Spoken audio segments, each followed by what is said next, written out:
തിരുവചനം തിരുവചനം. ഈശോമിശിഹായ്ക്ക് സ്തുതിയായിരിക്കട്ടെ.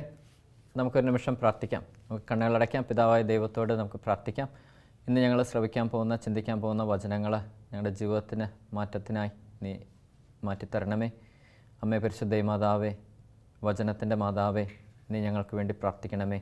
നന്മ നിറഞ്ഞ മറിയമേ സ്വസ്തി, കർത്താവ് നിന്നോടുകൂടെ സ്ത്രീകൾ നീ അനുഗ്രഹിക്കപ്പെട്ടതാവുന്നു. നിൻ്റെ ഉദരത്തിൻ ഫലമായി ഈശോ അനുഗ്രഹിക്കപ്പെട്ടനാവുന്നു. പരിശുദ്ധ മറിയമേ തമ്പുരാൻ്റെ അമ്മേ, പാപികളായ ഞങ്ങൾക്ക് വേണ്ടി ഇപ്പോഴും ഞങ്ങളുടെ മരണസമയത്തും തമ്പുരാൻ്റെ അപേക്ഷിച്ചുള്ളമേ. ആമേൻ. ഫിലിപ്പി 4:19 വചനം ഇങ്ങനെ പറയുന്നു: എൻ്റെ ദൈവം തൻ്റെ മഹത്വത്തിൻ്റെ സമ്പന്നതയിൽ നിന്ന് യേശുക്രിസ്തു വഴി നിങ്ങൾക്ക് ആവശ്യമുള്ളതെല്ലാം തരും. എൻ്റെ ദൈവം തൻ്റെ മഹത്വത്തിൻ്റെ സമ്പന്നതയിൽ നിന്ന് യേശുക്രിസ്തു വഴി നിങ്ങൾക്ക് ആവശ്യമുള്ളതെല്ലാം തരും. നമ്മൾ ഒത്തിരി വചനവേദികളിൽ, ഒത്തിരി ശുശ്രൂഷാ മേഖലകളിലൊക്കെ നമ്മൾ കേൾക്കുന്ന, പ്രാർത്ഥിക്കുന്ന, ചിന്തിക്കുന്ന വചനമാണ്: എൻ്റെ ദൈവം തൻ്റെ മഹത്വത്തിൻ്റെ സമ്പന്നതയിൽ നിന്ന് യേശുക്രിസ്തു വഴി നമുക്ക് ആവശ്യമുള്ളതെല്ലാം തരും. പ്രത്യേകിച്ച് കടബാധ്യതയുള്ളപ്പോൾ, എന്തെങ്കിലും സാമ്പത്തികമായ ഞെരുക്കങ്ങളുള്ളപ്പോൾ, എന്തെങ്കിലും ഭൗതിക ആവശ്യങ്ങളൊക്കെ നമുക്ക് വരുമ്പോൾ നമ്മളെപ്പോഴും പ്രാർത്ഥിക്കുന്ന ഒരു വചനമാണിത്: എൻ്റെ ദൈവം തൻ്റെ മഹത്വത്തിൻ്റെ സമ്പന്നതയിൽ നിന്ന് യേശുക്രിസ്തു വഴി ഞങ്ങൾക്ക് ആവശ്യമുള്ളതെല്ലാം തരും. എൻ്റെ ജീവിതത്തിൽ നടന്നൊരു സംഭവം ഇതാണ്. എനിക്ക് ഏതാണ്ട് 21 വയസ്സായപ്പോൾ എൻ്റെ പപ്പ വലിയൊരു ആക്സിഡൻറ്റിൽ നട്ടലിൻ്റെ 8 കണ്ണിയൊക്കെ പൊട്ടി. അങ്ങനെ ആൾ ഹോസ്പിറ്റലൈസ്ഡായി. 1 മണിക്കൂർ മരിച്ചു പോകുന്നൊക്കെ പറഞ്ഞ ആൾ അത്ഭുതകരമായിട്ട് കർത്താവിൻ്റെ വലിയൊരു കൃപയാൽ ആൾ രക്ഷപ്പെട്ടിട്ട് ഞങ്ങളിങ്ങനെ ഹോസ്പിറ്റലിൽ ട്രീറ്റ്മെൻറ്റ് കണ്ടിന്യൂ ചെയ്യുവാണ്. ശരിക്കും ഒരു 2.25 വർഷമോളം ഒരു പ്രൈവറ്റ് ഹോസ്പിറ്റലിൽ അഡ്മിറ്റായിരുന്നു. അപ്പോൾ അതിൻ്റെ ഇടയ്ക്ക് നടന്നൊരു സംഭവം ഇതാണ്. അവിടെ വെച്ചാണ് കൂടുതൽ വിശ്വാസത്തെക്കുറിച്ചൊക്കെ ഞങ്ങൾ അറിയണത്, വചനത്തെക്കുറിച്ചൊക്കെ കൂടുതൽ ആഴത്തിൽ മനസ്സിലാക്കുന്നത്, സഭയിലേക്കൊക്കെ വരുന്നത് അവിടെ വെച്ചിട്ടാണ്. അതിനുശേഷമാണ് ഞങ്ങളുടെ മാമോദിസയൊക്കെ കഴിഞ്ഞത്. അങ്ങനെ ആ കടന്നു പോകുന്ന ദിവസങ്ങളിൽ ഇതുപോലെ ഒരു ദിവസം ഞങ്ങൾക്ക് സാമ്പത്തികമായിട്ട് അങ്ങ് വലിയ ടൈറ്റ് വന്നെന്ന് പറഞ്ഞു കഴിഞ്ഞാൽ ഞങ്ങളുടെ കയ്യിൽ എല്ലാം തീർന്നു. കാരണം ഇത്രയും ദിവസം കണ്ടിന്യൂസ് ആയിട്ട് ഹോസ്പിറ്റലിൽ കിടക്കുന്നു, ഉള്ളതെല്ലാം വിറ്റ് പണയപ്പെടുത്തി എല്ലാം തീർന്നു. അങ്ങനെ അവസാനം ഒരു 100 രൂപ വന്ന ഒരു ദിവസമുണ്ട്. അപ്പോൾ ഹോസ്പിറ്റലൊക്കെ ലക്ഷക്കണക്കിന് രൂപ അടയ്ക്കാനുണ്ട്. ഞാൻ രാവിലെ നാട്ടിൽ വിളിച്ചു, 1-2 പേര് എന്നെ സഹായിക്കാമെന്നൊക്കെ പറഞ്ഞു. പക്ഷേ ഞാൻ നാട്ടിലെത്തി. ഈ സഹായിക്കാമെന്ന് പറഞ്ഞ വ്യക്തികളെല്ലാം അതും പറഞ്ഞങ്ങ് ഒഴിവാക്കാൻ തുടങ്ങി. ആരും സഹായിക്കുന്നില്ല. അങ്ങനെ അവരെ കുടുംബക്കാരൊക്കെ പറഞ്ഞിങ്ങനെ എല്ലാവരും ഒന്ന് മാറിപ്പോവാണ്, സ്കിപ്പ് ചെയ്തങ്ങ് പോവാണ്, ഒന്നും മനസ്സിലാവുന്നില്ല. അപ്പോൾ ഞാൻ അന്ന് തിരിച്ച് ഹോസ്പിറ്റലിൽ വിളിച്ചിട്ട് പപ്പായും മമ്മിയോട് ഞാൻ പറഞ്ഞു, ഞാനിനി അങ്ങോട്ട് വരുന്നില്ല, ഞാൻ എങ്ങോട്ടേലും പോയി മരിക്കാൻ പോവാണ്. കാരണം ഇനി അങ്ങോട്ട് വന്നിട്ട് എന്ത് ചെയ്യാനാണ്? പൈസയ്ക്ക് പൈസ തന്നെ വേണമല്ലോ. ലക്ഷക്കണക്കിന് രൂപ ഹോസ്പിറ്റലിൽ അടയ്ക്കാനുണ്ട്, 10,000 രൂപ ഫാർമസി അടയ്ക്കണം. ഇനി പൈസ കൊടുക്കാതെ ഫുഡ് കിട്ടത്തില്ല, നമുക്ക് കഴിക്കണ്ടേ? ശരിയല്ലേ? കഴിക്കാനായിട്ട് പൈസ വേണമല്ലോ, എന്തിനും ഏതിനും പൈസ വേണമല്ലോ. അടുത്ത ദിവസം മുമ്പോട്ട് പോകണമെങ്കിൽ നമുക്ക് ക്യാഷിൻ്റെ ആവശ്യമുണ്ട്. അങ്ങനെ ഇരുന്ന സമയത്ത് എൻ്റെ മനസ്സിലൊരു ചിന്ത വന്നു, അവിടെ ഒരു വിഷക്കടയുണ്ട്, അവിടെ ചെന്നിട്ട് ഈ 50 രൂപയ്ക്ക് കിട്ടുന്ന സാധനം വാങ്ങിച്ച് ഏതെങ്കിലും കാട്ടിൽ കയറി കഴിച്ച് തീർന്നേക്കാം. ആ ഒരു ലക്ഷ്യമായിട്ട് ഞാൻ വിഷക്കടയിലേക്ക് നടക്കാൻ തുടങ്ങി. ശരിക്കും പറഞ്ഞാൽ ആ ഒരു സംഭവം എന്താണെന്ന് വെച്ചാൽ, ഞങ്ങൾക്ക് ഇച്ചിരി ഫാമിങ്ങും കാര്യങ്ങളൊക്കെ അവിടെ ഉണ്ടായിരുന്നു. ഹൈ റേഞ്ചിൽ ഇച്ചിരി സ്ഥലമൊക്കെ ഉണ്ടായിരുന്നു, ഏലകൃഷിയൊക്കെ ഉണ്ടായിരുന്നു. അപ്പോൾ ഞാൻ സ്ഥിരം വിഷം വാങ്ങിക്കാൻ പോകുന്ന ആളാണ്, അതിനൊക്കെ സ്പ്രേ ചെയ്യാനായിട്ട്. അപ്പോൾ അവർക്കൊന്നും ഡൗട്ട് ഉണ്ടാകത്തില്ല. അതുകൊണ്ട് അവിടെ ചെന്നിട്ട് എന്തെങ്കിലും 50 രൂപ കൊടുക്കാം, ബാക്കി ഇനി എന്തെങ്കിലും വരുവാണെങ്കിൽ കടം പറയാം എന്നും പറഞ്ഞ് ഇതും വാങ്ങിച്ച് പോകാം എന്ന് പറഞ്ഞ് ചിന്തയിൽ നേരെ ആ വിഷക്കട തപ്പി വിഷക്കടയിലോട്ട് നടന്ന് നീങ്ങാണ്. അപ്പോൾ ഈ ഹോസ്പിറ്റലിൽ നടന്ന സംഭവം എന്തെന്ന് വെച്ച് കഴിഞ്ഞാൽ, ഞങ്ങൾക്ക് എപ്പോഴും വചനം തരുന്ന ഒരു സിസ്റ്ററുണ്ട്. ആ സിസ്റ്റർ പയ്യെ എൻ്റെ പപ്പായുടെയും മമ്മിയുടെയും റൂമിലേക്ക് കയറി ചെന്നിട്ട് ഈ വചനം കൊടുക്കുകയാണ്: ഫിലിപ്പി 4:19, എൻ്റെ ദൈവം തൻ്റെ മഹത്വത്തിൻ്റെ സമ്പന്നതയിൽ നിന്ന് യേശുക്രിസ്തു വഴി നിങ്ങൾക്ക് ആവശ്യമുള്ളതെല്ലാം തരും. എൻ്റെ പപ്പായും മമ്മയും കൂടി കൈകോർത്ത് പിടിച്ച് വചനം ചൊല്ലി പ്രാർത്ഥിക്കാൻ തുടങ്ങി. എൻ്റെ ദൈവം തൻ്റെ മഹത്വത്തിൻ്റെ സമ്പന്നതയിൽ നിന്ന് യേശുക്രിസ്തു വഴി ഞങ്ങൾക്ക് ആവശ്യമുള്ളതെല്ലാം തരും. ഞങ്ങൾക്കിപ്പം ആവശ്യം ചികിത്സയ്ക്കുള്ള പണമാണ്, ഇതെവിടെ നിന്നെങ്കിലും തന്നേ പറ്റൂ. ഇത് ഒരു 10-20 പ്രാവശ്യം എൻ്റെ പപ്പായും മമ്മയും കൂടി വചനം ചൊല്ലി പ്രാർത്ഥിക്കാൻ തുടങ്ങി. ഒരു മനുഷ്യൻ എൻ്റെ പപ്പായുടെ മമ്മിയുടെ റൂമിൽ കയറി ചെന്നു. കയ്യിലൊരു വാച്ച് പോലും കെട്ടിയിട്ടില്ല, ഒരു സാധാരണ മനുഷ്യൻ. ആ വ്യക്തി പോകാൻ നേരത്ത് 8-10 മിനിറ്റ് നിന്ന് കാര്യങ്ങളൊക്കെ ചോദിച്ച് പോകാൻ നേരത്തെ എൻ്റെ അമ്മയോട് പറഞ്ഞു, ഞാൻ ചികിത്സയ്ക്ക് ഇച്ചിരി പൈസ കൊണ്ടുവന്നിട്ട് നിങ്ങളിത് വാങ്ങിക്കണം. എൻ്റെ അമ്മ പെട്ടെന്ന് കൈ നീട്ടിയിട്ട് കൈ വലിച്ചു. ഇല്ല, ഇവിടെ കാശൊക്കെ ആവശ്യത്തിനുണ്ട്, വേണ്ടാന്നൊക്കെ പറഞ്ഞു. ആ ചേട്ടൻ പറഞ്ഞു, ഇവിടെ പൈസ ഇല്ലെന്ന് ഈശോ എന്നോട് പറഞ്ഞു, എന്നോട് ഈശോ പറയാത്ത ഒരു കാര്യം ഞാൻ ചെയ്യാറില്ല എന്നും പറഞ്ഞ് എൻ്റെ അമ്മയുടെ കയ്യിലേക്ക് ഒരു കെട്ട് പൈസ ഇട്ടേച്ച് ആ മനുഷ്യൻ ഇറങ്ങിപ്പോയി.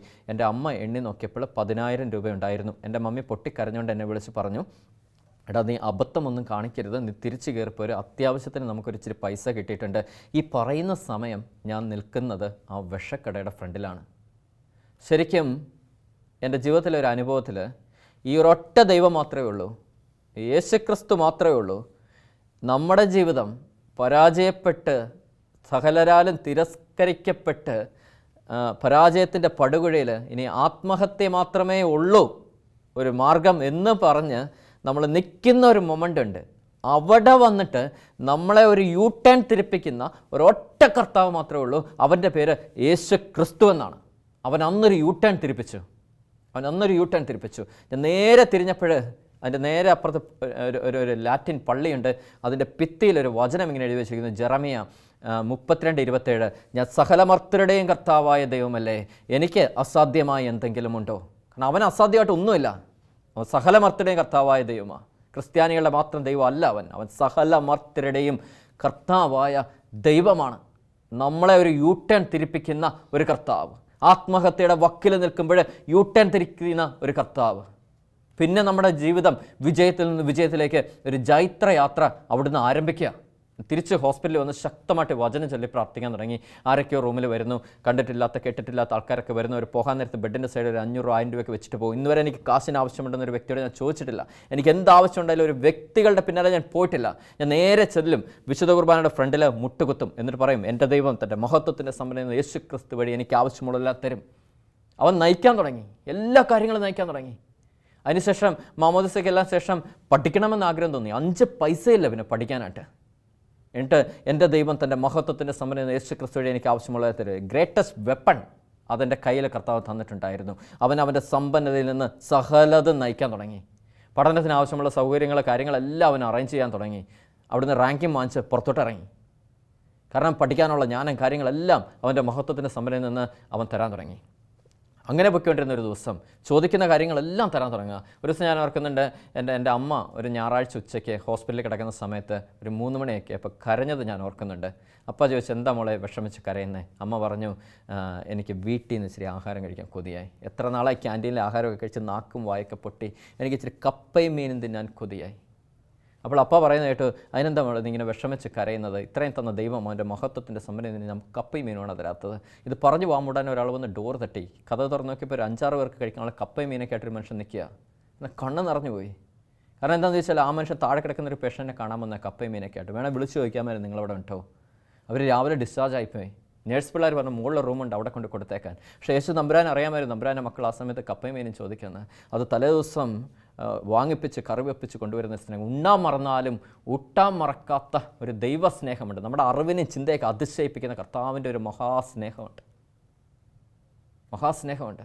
കാരണം ശിഷ്യന്മാർ മീൻ പിടിക്കാൻ എല്ലാം ഉപേക്ഷിച്ച് മീൻ പിടിക്കാൻ പോയിട്ട് അവർ തളർന്നു വരുമ്പോൾ അവർക്ക് വേണ്ടി അപ്പവും മീനും ഉണ്ടാക്കി വെക്കുന്ന ഒരു കർത്താവ് അല്ലേ. അപ്പം വർദ്ധിപ്പിക്കുമ്പോൾ കർത്താവ് പറയുന്നുണ്ട്, ഇവർ ഒരു 3 ദിവസത്തോളം എൻ്റെ കൂടെ ആയിരുന്നു. ഇവർ തിരിച്ചു പോകുന്ന വഴിക്ക് വിശന്ന് വഴിയിൽ തളർന്ന് വീഴാൻ ഇടയുണ്ട്. അവർക്ക് എന്തെങ്കിലും കൊടുത്തു വിടണം. ആഹാരം കൊടുക്കുന്ന ഒരു കർത്താവ്, ഉണ്ണാൻ കൊടുക്കുന്ന ഒരു കർത്താവ്. ശരിക്കും അങ്ങനെ ഒരു കർത്താവുണ്ട്, നമ്മളെ ഊട്ടി വളർത്തുന്ന ഒരു ദൈവം. ഒരു ദിവസം എൻ്റെ കർത്താവിനോട് ചോദിച്ചു, നീ എന്നും ഈ വചനം ചൊല്ലി പ്രാർത്ഥിക്കുന്നുണ്ടല്ലോ, എൻ്റെ ദൈവം തൻ്റെ മഹത്വത്തിൻ്റെ സമ്പന്നയിൽ നിന്ന് യേശു ക്രിസ്തു വഴി നിനക്ക് ആവശ്യമുള്ളതെല്ലാം തരും. എന്നതാ എൻ്റെ മഹത്വത്തിൻ്റെ സമ്പന്നത എന്ന് നിനക്കറിയാമോ? അങ്ങനെ എന്തെങ്കിലും ചോദിച്ചു കഴിഞ്ഞാൽ പിന്നെ വാ പൊത്തി ഇരുന്നാൽ മതി. പിന്നെ അവനോട് തർക്കിച്ചിട്ട് കാര്യമല്ല. എന്നിട്ട് ഞാൻ ചോദിച്ച, നീ എന്താ വിചാരിക്കുന്നത്? വല്ല വലിയ സമ്പത്തോ? ഇതെല്ലാം ഈ ഭൂമിയിൽ ഞാൻ സൃഷ്ടിച്ച് വെച്ചേക്കുന്നതാണല്ലോ. ഇതെല്ലാം എല്ലാ സൃഷ്ടികളാണല്ലോ. ഇതാണോ എൻ്റെ വലിയ മഹത്വത്തിൻ്റെ സമ്പന്നത? കുറേ നേരം കഴിഞ്ഞിട്ട് എൻ്റെ കർത്താവ് എന്നോട് പറഞ്ഞു, എൻ്റെ മഹത്വത്തിൻ്റെ ഏറ്റവും വലിയ സമ്പന്നത നിനക്ക് കാണണമെങ്കിൽ നീ കുരിശിലോട്ട് നോക്കാൻ പറഞ്ഞു. കുരിശിലോട്ട് നോക്ക്. ആ കുരിശിൽ ഞാൻ സഹിച്ച സഹനമാണ് എൻ്റെ മഹത്വത്തിൻ്റെ ഏറ്റവും വലിയ സമ്പന്നത. ദ ഗ്രേറ്റസ്റ്റ് വെൽത്ത്, എൻ്റെ മഹത്വത്തിൻ്റെ ഏറ്റവും വലിയ സമ്പന്നത, ദ റിച്ചസ്റ്റ് എന്ന് പറയുന്നത് ഞാൻ കുരിശിൽ സഹിച്ച സഹനമാണ്. അതിൽ നിന്നാണ് നീ ചോദിക്കുന്നത് ഞാൻ എടുത്തു തരുന്നത്. ആ കുരിശിൽ, ആ പിടാസഹനത്തിൽ ഞാൻ സഹിച്ച സഹനങ്ങളാണ് എൻ്റെ മഹത്വത്തിൻ്റെ ഏറ്റവും വലിയ സമ്പന്നത. അതിൽ നിന്നാണ് നിനക്ക് സകല അനുഗ്രഹങ്ങളും മുഴുവൻ ഞാൻ വാരിക്കോരി തന്നുകൊണ്ടിരിക്കുന്നത്. ഭൗതിക, ആത്മീയ, മാനസിക അനുഗ്രഹങ്ങൾ മുഴുവൻ ഞാൻ തരുന്നത് ആ സമ്പന്നതയിൽ നിന്ന്, ആ സഹനത്തിൽ നിന്നാണ്. എൻ്റെ കുഞ്ഞെ, ഞാൻ എൻ്റെ ഡിഗ്രി പാസ്സായത് കുരിശിലാണ്. കർത്താവിനോട് പറയുകയാണ്, ഞാൻ എൻ്റെ ഡിഗ്രി പാസ്സായത് കുരിശിലാണ്.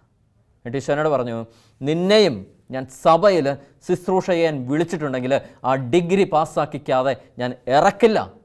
നീ ഒരുങ്ങി തുടങ്ങിക്കോ. ഒരു പഠിപ്പീരുണ്ട് കർത്താവിൻ്റെ. സഹനത്തെക്കുറിച്ച് നന്നായിട്ട് പഠിപ്പിക്കും ദൈവം. അതിലൂടെ നമ്മളെ വാർത്ത് ഒരുക്കി എടുക്കത്തുള്ളൂ.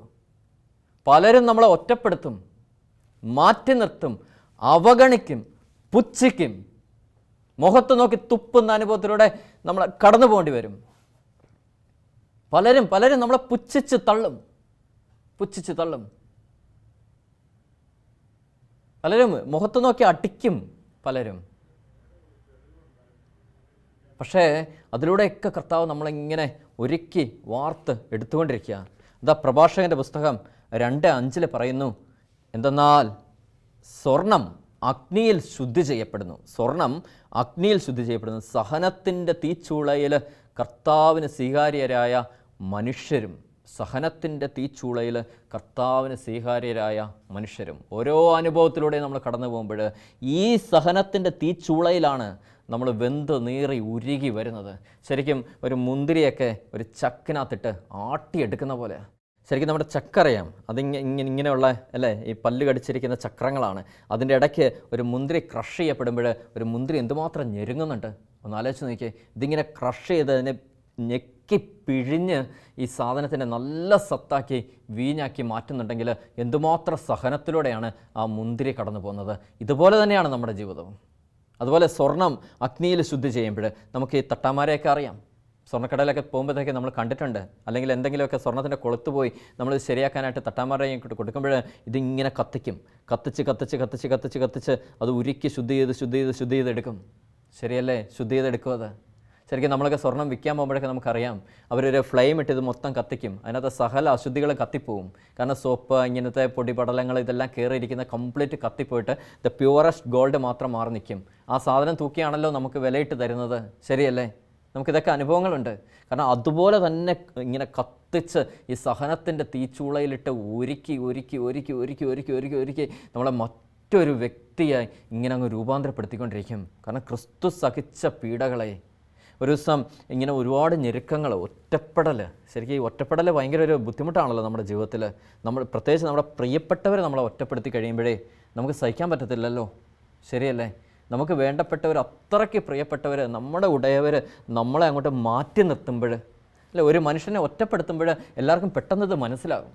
ഒരു ഓഫീസിൽ ഒറ്റപ്പെടുമ്പോൾ, ഒരു ഭവനത്തിൽ ഒറ്റപ്പെടുമ്പോൾ, ഒരു സമൂഹത്തിൽ ഒറ്റപ്പെടുമ്പോൾ, ഒരു മനുഷ്യൻ നമ്മളെ അവഗണിച്ചാൽ, മൈൻഡ് ചെയ്യുന്നില്ലെങ്കിൽ നമുക്ക് പെട്ടെന്ന് മനസ്സിലാവും. ഏറ്റവും ആദ്യം നമുക്ക് അതാ മനസ്സിലാവുന്നത്. എന്നും ഇങ്ങനെ സംസാരിച്ചുകൊണ്ടിരിക്കുന്ന ഒരാൾ ഇന്ന് നമ്മളോട് സംസാരിക്കുന്നില്ല. നമ്മുടെ മനസ്സ് എന്തുമാത്രം വിഷമിക്കും. ഒന്ന് ചിന്തിച്ച് നോക്കിയേ. എന്തുകൊണ്ടാണ് സംസാരിക്കാത്തത്? അല്ലെ നമ്മളെ അവോയ്ഡ് ചെയ്ത് മൈൻഡ് ചെയ്യാതെ കടന്നു പോകുന്നു. അല്ലെ ഒരു ഗുഡ് മോർണിംഗ് പറയുമ്പോഴത്തേക്ക് മൈൻഡ് ചെയ്യുന്നില്ല. എന്തായിരിക്കും സിറ്റുവേഷൻ? അല്ലെ ഒരു ക്ലാസ്സിൽ ഒരു 30 കുട്ടികളുണ്ട്, ഒരു കുട്ടിയെ മാത്രം ടീച്ചർ ശ്രദ്ധിക്കുന്നില്ല. എന്തായിരിക്കും ആ കുട്ടിയുടെ ഒരു മാനസികാവസ്ഥ? ഒന്ന് ചിന്തിച്ച് നോക്കിയേ. ഒറ്റപ്പെടലിൻ്റെ നൊമ്പരങ്ങൾ, മാറ്റി നിർത്തലിൻ്റെ നൊമ്പരങ്ങൾ, അവഗണനയുടെ നൊമ്പരങ്ങൾ, ഇതിലൂടെയൊക്കെ നമ്മൾ കടന്നു പോകത്തില്ലേ? ഒരു ദിവസം ഇങ്ങനെ ഒത്തിരി ഞെരുങ്ങിയപ്പോൾ ഞാൻ ഒരു പിതാവിൻ്റെ അടുക്ക് ചെന്നു. ഒരു അനുഗ്രഹീതനായ പിതാവാണ്. ഞാൻ പിതാവിൻ്റെ അടുക്ക് പ്രാർത്ഥിക്കാൻ വേണ്ടി ചെന്നു. എനിക്കൊരു അപ്പോയിൻമെൻറ്റ് കിട്ടി. ഞാൻ ഒരു 1.5 മണിക്കൂർ പിതാവിൻ്റെ കൂടെ ഇരുന്ന് സംസാരിച്ചു. അത് കഴിഞ്ഞപ്പോൾ പിതാവ് എന്നോട് ഒരു കാര്യം പറഞ്ഞു. എൻ്റെ മോനെ ജോർജ്, ഞാനും നീയൊക്കെ കർത്താവിൻ്റെ വിളിക്ക്, കർത്താവിൻ്റെ ശുശ്രൂഷ ചെയ്യാൻ വിളിക്കപ്പെട്ടവരാണല്ലോ. അല്ലേ? ശുശ്രൂഷ ചെയ്യാൻ വിളിക്കപ്പെട്ടവരാണല്ലോ. നമ്മൾ കടന്നു പോകുന്ന വഴികൾ, യേശു ഏതൊക്കെ നിന്ദനത്തിലൂടെ, ഏതൊക്കെ അപമാനത്തിലൂടെ, ഏതൊക്കെ പീഡനത്തിലൂടെയൊക്കെ കടന്നു പോയോ അതിൻ്റെ ഒരു പാരലൽ ഡയമെൻഷനിൽ നമ്മളും കടക്കേണ്ടിയിരിക്കുന്നു. ഇത് മാത്രമേ ഉള്ളൂ വഴി. ഇതാണ് വഴി. ഇതല്ലാതെ വേറെ വഴിയില്ല. അന്നൊക്കെ ശരിക്കും നമ്മുടെ കുടുംബത്തിനകത്ത് പലരും നമ്മളെ ഒറ്റപ്പെടുത്തുക. നമുക്ക് ഒത്തിരി വേണ്ടപ്പെട്ടവരെ എന്ന് കരുതിയിരിക്കുന്നവർ നമ്മളെ ഒറ്റപ്പെടുത്തുന്നു, മാറ്റി നിർത്തുന്നു, അവഗണിക്കുന്നു. അങ്ങനെയൊക്കെ വരുമ്പോൾ നമുക്കിത് സഹിക്കാൻ പറ്റുന്നില്ല. പലരും പറയുന്നത് ഈ പ്രമാണങ്ങൾ എടുത്തിട്ടാണ് പറയുന്നത്. അല്ലേ? മാതാപിതാക്കളോടുള്ള കടമ, സഹോദരങ്ങളോടുള്ള കടമ, ഇതൊക്കെ അങ്ങോട്ട് പറഞ്ഞിട്ട് വീണ്ടും നമ്മളെ അങ്ങോട്ട് സ്ട്രെസ് ചെയ്യുക. കാരണം ഒരു കുടുംബത്തിനകത്ത് ഇവരെയൊക്കെ നിർത്തിക്കൊണ്ട് ഇവരെ നോക്കുന്നവർക്കേ അതിൻ്റെ ബുദ്ധിമുട്ട് അറിയത്തുള്ളൂ. പുറത്തുനിന്ന് ആർക്ക് വേണേലും എന്ത് വേണേലും പറയാമല്ലോ. അല്ലേ? പുറത്തുനിന്ന് ആർക്ക് എന്ത് വേണേൽ പറയാം. പക്ഷേ നമ്മളൊരു കുടുംബത്തിനകത്ത് നിന്ന് സഹിക്കുന്നവർക്കേ അതിൻ്റെ ബുദ്ധിമുട്ട് അറിയത്തുള്ളൂ, അതിൻ്റെ വേദന അറിയത്തുള്ളൂ. കാരണം ഇത് ആരോടെങ്കിലും നമുക്ക് പറയാൻ പറ്റുമോ? പറഞ്ഞാൽ ആരെങ്കിലും വിശ്വസിക്കുമോ? നമ്മളോടൊക്കെ ഒത്തിരി പേര് വന്ന് പറയുന്നുണ്ട്, ഞങ്ങൾക്ക് വേണ്ടി പ്രാർത്ഥിക്കണം, ഇന്ന പോലെ പ്രശ്നങ്ങളുണ്ട്. നമ്മുടെ പ്രശ്നം കേൾക്കാൻ ആരെങ്കിലും ഉണ്ടോ? ശരിയല്ലേ? ഒരു കർത്താവിന് വേണ്ടി ശുശ്രൂഷ ചെയ്യുന്ന ഒരു മോൻ്റെ അല്ലെങ്കിൽ ഒരു മോളുടെ പ്രശ്നം കേൾക്കാൻ ആരെങ്കിലും ഉണ്ടോ?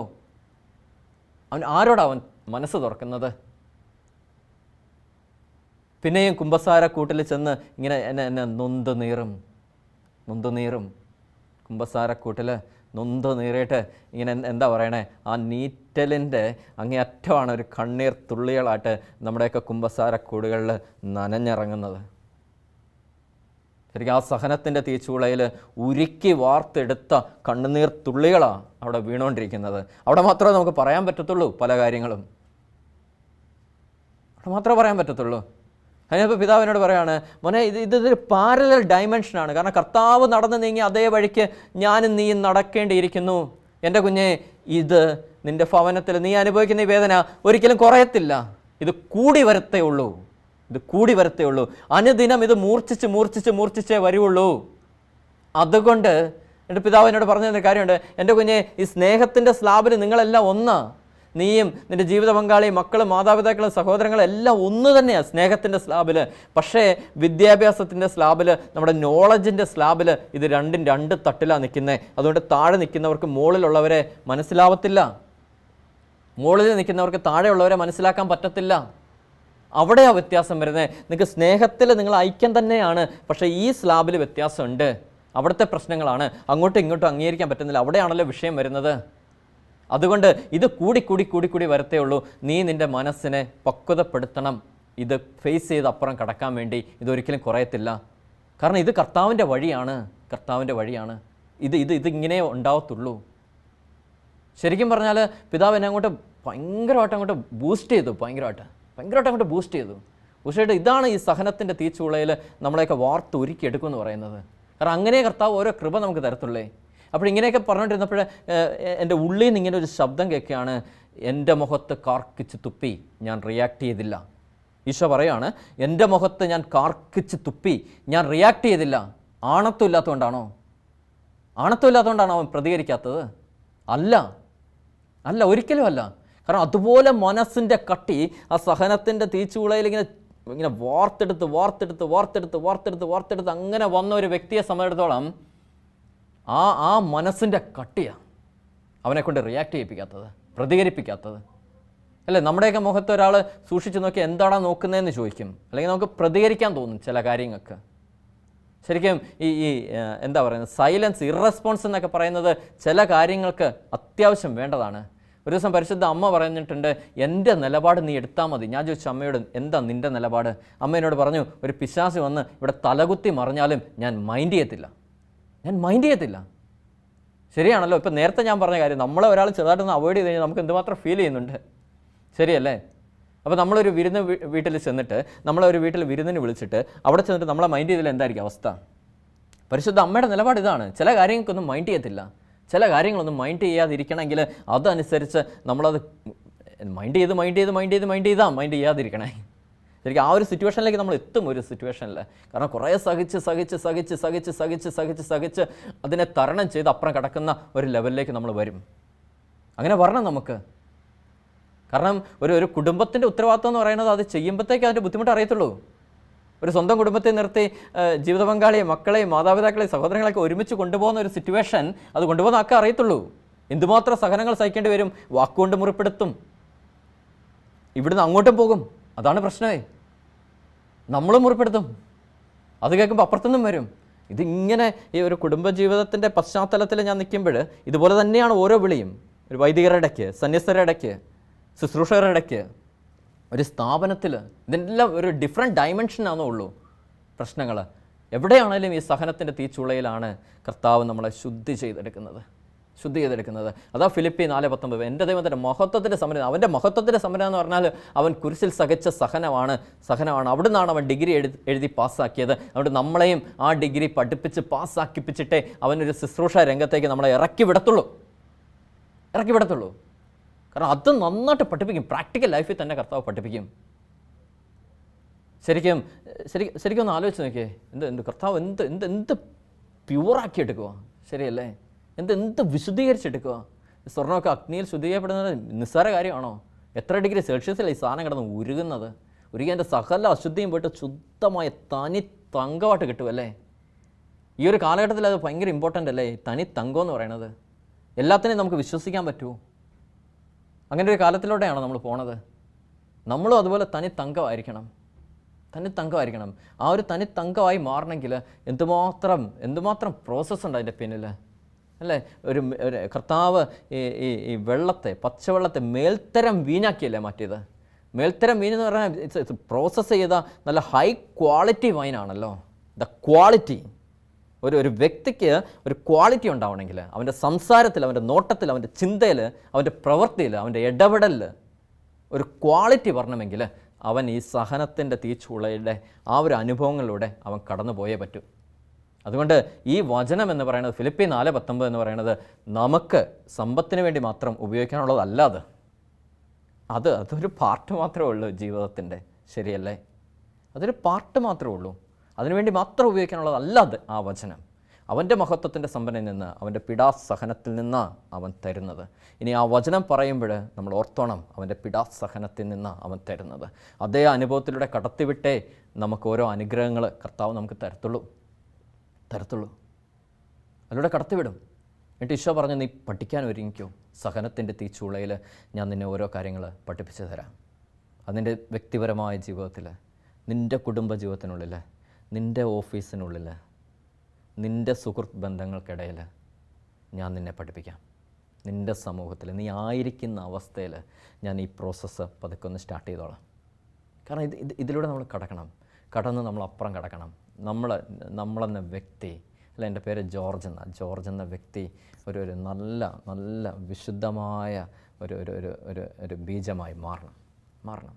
അങ്ങനെ നമ്മൾ വിശുദ്ധിയോടെ പരികർമ്മം ചെയ്യുന്നവർ വിശുദ്ധരായി തീരുമെന്നല്ലേ പറയണത്.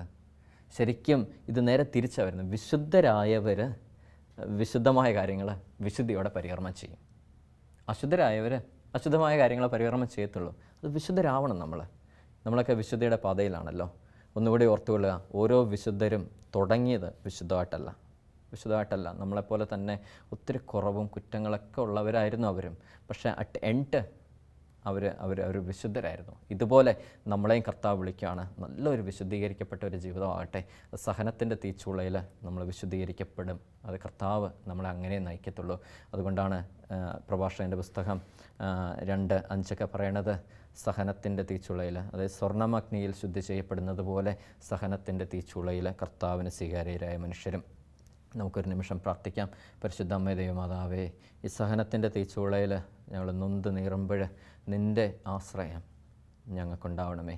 കുരിശിൻ്റെ വഴിയിൽ നിന്നെ കണ്ടപ്പോൾ, കുരിശുമായിട്ട് ഈശോ തളർന്ന് വീഴുമ്പോഴൊക്കെ നിൻ്റെ മുഖം കണ്ട എണീക്കണത്. ചമ്മട്ടിയടിയേറ്റ് തളർന്ന് വീണപ്പോഴും നിൻ്റെ മുഖം കണ്ട അവൻ എണീറ്റ് നിന്നത്. നിന്നെ കണ്ടുകൊണ്ട അവൻ ശക്തി സംഭരിച്ച് മുമ്പോട്ട് പോയത്. എൻ്റെ പൊന്നമ്മേ, എന്നെ കാക്കുന്ന എൻ്റെ തമ്പുരാൻ എനിക്ക് നൽകിയ എൻ്റെ പ്രിയപ്പെട്ട അമ്മേ, നീ ഞങ്ങളുടെ സഹനത്തിൻ്റെ ഓരോ വഴിക്ക് ഞങ്ങളുടെ കൈ പിടിച്ച് ഉയർത്തണമേ. നിൻ്റെ നീലക്കാപ്പയാൽ ഞങ്ങളെ പൊതിഞ്ഞ്, നിൻ്റെ വിശുദ്ധിയാൽ ഞങ്ങളെ അഭിഷേകം ചെയ്ത് ഞങ്ങളെ വിശുദ്ധീകരിച്ച് ഒരു വിശുദ്ധനും വിശുദ്ധയായിട്ട് ഞങ്ങളെ മാറ്റണമേ അമ്മേ. അതിനുള്ള കൃപ അമ്മയുടെ പുത്രനിൽ നിന്ന് അമ്മ ഞങ്ങൾക്ക് വാങ്ങിച്ചു തരണമേ. അതിന് എന്തൊക്കെ കൃപകളാണ് ആവശ്യം അത് മുഴുവൻ ഞങ്ങളിലേക്ക് നിറയട്ടെ. അമ്മ ഞങ്ങളെ വിശുദ്ധീകരിക്കാൻ വേണ്ടി അമ്മ പ്രാർത്ഥിക്കണമേ. നന്മ നിറഞ്ഞ മറിയമേ സ്വസ്തി, കർത്താവ് നിന്നോടുകൂടെ സ്ത്രീകളെ നീ അനുഗ്രഹിക്കപ്പെട്ടവളാവുന്നു, നിൻ്റെ ഉദരത്തിൻ ഫലമായി ഈശോ അനുഗ്രഹിക്കപ്പെട്ടവനാവുന്നു. പരിശുദ്ധ മറിയമേ തമ്പുരാൻ്റെ അമ്മയെ, പാപികളായ ഞങ്ങൾക്ക് വേണ്ടി ഇപ്പോഴും ഞങ്ങളുടെ മരണസമയത്തും തമ്പുരാൻ്റെ അപേക്ഷിച്ചുള്ളമേ. ആമേൻ.